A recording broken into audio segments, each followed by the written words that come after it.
आदरणीय साध संगत जी, प्यार से कहना धन निरंकार जी। साध संगत जी, दास आप सबके सामने एक साखी रखने जा रहा है। आशा है परवान करें।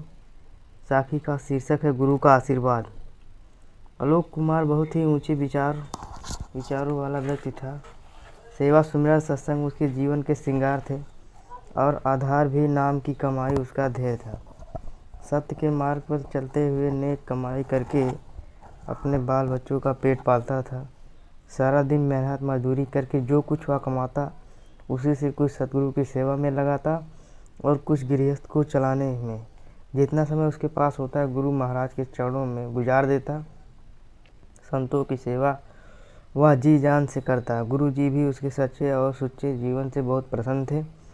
एक दिन की बात, वह दिन भर का काम खत्म करके गुरु जी के पास वही बैठा था।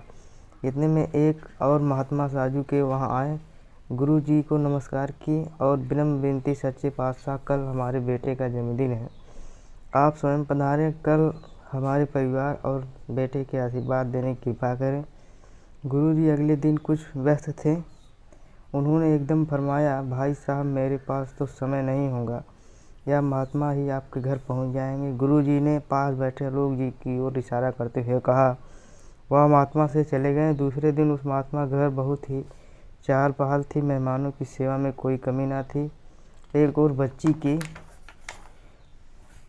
गमहा गहरी थी और दूसरी ओर कई नौकर सबसे सब कुछ जलपान करवा रहे थे।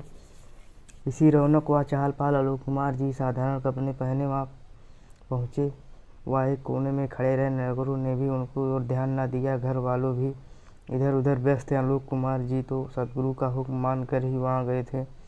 दातार की लीला देखते जा रहे थे। इतने में राजू जी को आलोक जी की याद आई और सोचने लगे कि यदि मैं इनको गुरु महाराज का स्वरूप कहकर सत्कार देता हूँ तो मेरे यह बड़ा धनवान दोस्त कहेंगे। यह सोचकर उन्होंने घर के बरामदे में अकेला ही बैठा दिया और कुछ खाने की वस्तुएं प्लेट में डालकर उनको दे दी और स्वयं अपने दोस्तों के बीच खो गए। आलोक कुमार जी दातार का हुक्म समझकर खाद्य पदार्थ स्वीकार किए और बाहर ही वापस चले गए। दूसरे दिन राजू फिर सदगुरु के पास पहुंचे और कहने लगे, हुजूर कल आपकी कृपा से बहुत ही अच्छा प्रोग्राम था, किंतु आपकी कमी महसूस होती रही। यदि आप स्वयं वहाँ होते, हमारे रिश्तेदार, वहाँ दोस्त और हम आपके आशीर्वाद के पात्र बनते। उनकी बात अभी समाप्त ही नहीं हुई थी कि गुरुजी ने कहना शुरू किया, राजू जी मैं तो अपने घर आशीर्वाद देने गया था, परंतु आपने तो हमें धनवान मेहमानों से दूर बरामदे से ही वापस भेज दिया। यह सुनते ही राजू को अपनी भूल का एहसास हुआ और सर से नीचा कर लिया। महाराज के शब्द उसके कानों में गूंजने लगे जो उन्होंने पहले ही दिन अपने प्रवचन में कहे थे कि संत जनों हर गुरसुख में मेरा ही रूप है। इनकी सेवा सत्कार करके आप जो कुछ लेना चाहे ले सकते हो। राजू जी के घर लौटते समय सोचे नहीं, काश हमें मालूम होता कि आलोक जी के रूप में सदगुरु स्वयं पधारे हैं तो हम उनके कपड़ों को नहीं उनके असली स्वरूप को पहचान पाते। मेरे कृपालु सदगुरु तो मेरे जैसे नाचीज इंसान को सदैव आशीर्वाद देते ही रहते हैं, किंतु हमें ही इनका आशीर्वाद व रहमत लेनी नहीं आती।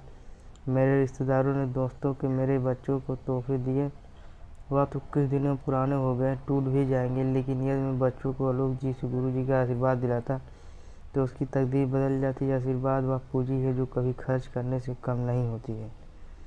राजू जी की आंखों में पश्चाताप के आंसू थे जो उन्होंने जीवन भर के लिए शिक्षा दे गए। जो भी कोई संत महात्मा मिले, घर पधारे तो उसकी सेवा सम्मान में कभी कमी ना रहे। संत सर्वोत्तम होते हैं, नाम धन ही साहूकार होते हैं। इन्हें गरीब समझना, खुद को गरीब बनना और नाम धन से कंगाल होना। सही तो कहा है कि जिनके पल्ले नाम धन से ही सच्चे साह।